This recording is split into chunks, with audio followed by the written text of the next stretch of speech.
চলো আজ তোমাদেরকে নিয়ে যাব সবুজ দ্বীপে।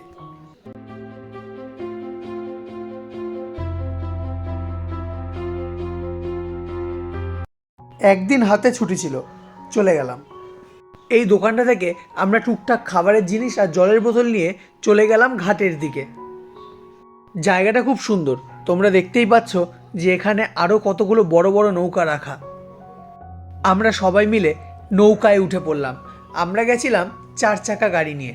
গাড়িটা একজনের বাড়িতে রেখে আমরা সেখান থেকে দুটো নৌকা ভাড়া করে বেরিয়ে পড়লাম। নৌকায় চড়ে যেতে হবে বেশ কিছুটা রাস্তা, আর আমরা এই জার্নিটাকে খুব এনজয় করেছিলাম। চারিদিকটা দেখতে দেখতে আমরা পৌঁছে গেলাম দ্বীপে। এই জায়গাটা পুরোটাই একটা জঙ্গল, চারিদিক জল দিয়ে ঘেরা, আর ভিতরটা কিন্তু একটা দারুণ পিকনিক স্পট। আমরা এখানে পিকনিক করতেই গেছিলাম।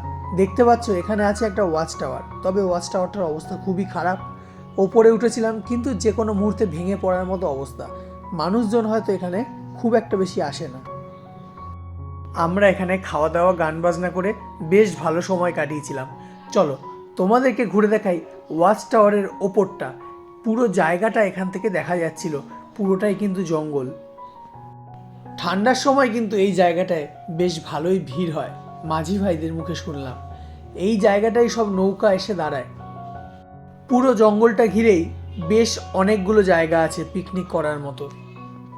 সারাটা দিন যে এখানে গান বাজনা করতে করতে, গল্প করতে করতে আর প্রকৃতিকে উপভোগ করতে করতে কিভাবে কেটে গেল আমরা বুঝতে পারিনি। এখন আমরা যাচ্ছি আবার বাড়ির দিকে। আমরা যখন ফিরছিলাম তখন এই জায়গাটা আস্তে আস্তে অন্ধকার হচ্ছে। এই সময়টা দেখার মতো ছিল। নৌকা নিয়ে যেখান দিয়ে যাচ্ছি চারিদিকে কাশফুলের বন। তো সবুজ দ্বীপে ঘুরতে এসে আমরা কিন্তু একদিনে বেশ মজা করেছিলাম। এরকম আরও অনেক জায়গার সন্ধান দিতে থাকবো। দেখা হচ্ছে পরের ভিডিওতে।